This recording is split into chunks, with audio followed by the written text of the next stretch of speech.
ইতিহাস ও ঐতিহ্যমণ্ডিত সংগঠন ভারত উপমহাদেশে স্বাধীনতা আন্দোলনে নেতৃত্ব দানকারী ঐতিহাসিক সংগঠন জমিয়ত উলামা ইসলাম বাংলাদেশের উদ্যোগে গাজায় অব্যাহত গণহত্যা, ভারতে বিতর্কিত ওয়াকফ বিল পাস এবং সেখানকার মুসলিম অধিকার খর্ব করার প্রতিবাদে আয়োজিত অধ্যকার এই মিছিল পূর্ব বিক্ষোভ সমাবেশের সম্মানিত সভাপতি, বিজ্ঞ রাজনীতিবিদ, দলের সম্মানিত সহ সভাপতি মাওলানা আব্দুর রব ইউসুফী দামাত বারাকাতুহুম, উপস্থিত দলের সর্বস্তরের নেতৃবৃন্দ, আমার সাথী ও বন্ধুগণ, মিডিয়ার সাংবাদিক বন্ধুগণ,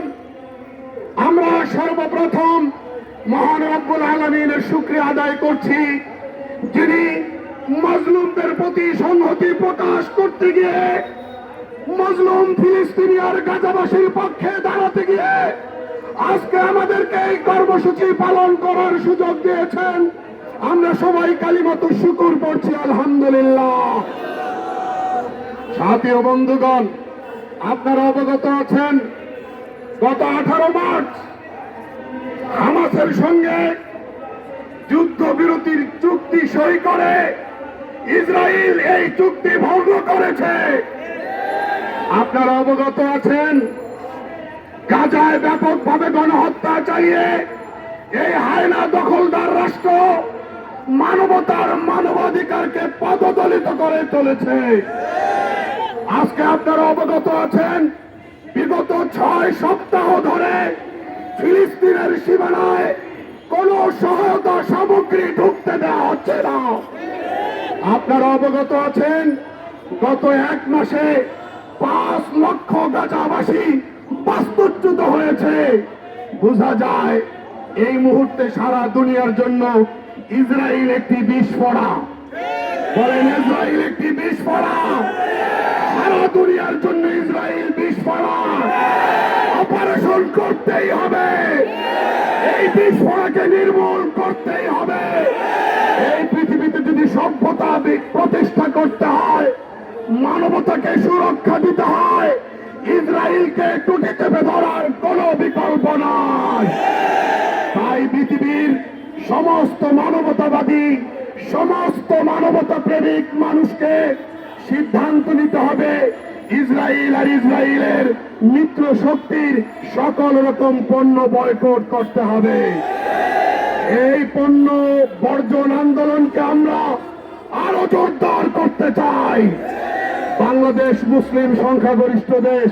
এদেশের মার্কেটে, এদেশের দোকানে, এদেশের বাজারে ইসরায়েল এবং তার মিত্র শক্তির কোন পণ্য চলতে পারে না। এই আন্দোলনকে জোরদার করার জন্য, এই আন্দোলনকে শক্তিশালী করবার জন্য আপনারা সবাই রাজি আছেন তো? সবাই আল্লাহকে হাত দেখান।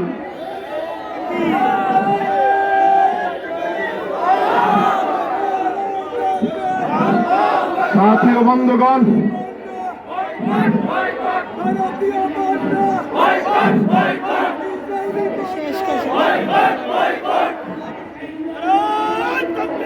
সাথী ও বন্ধুগণ,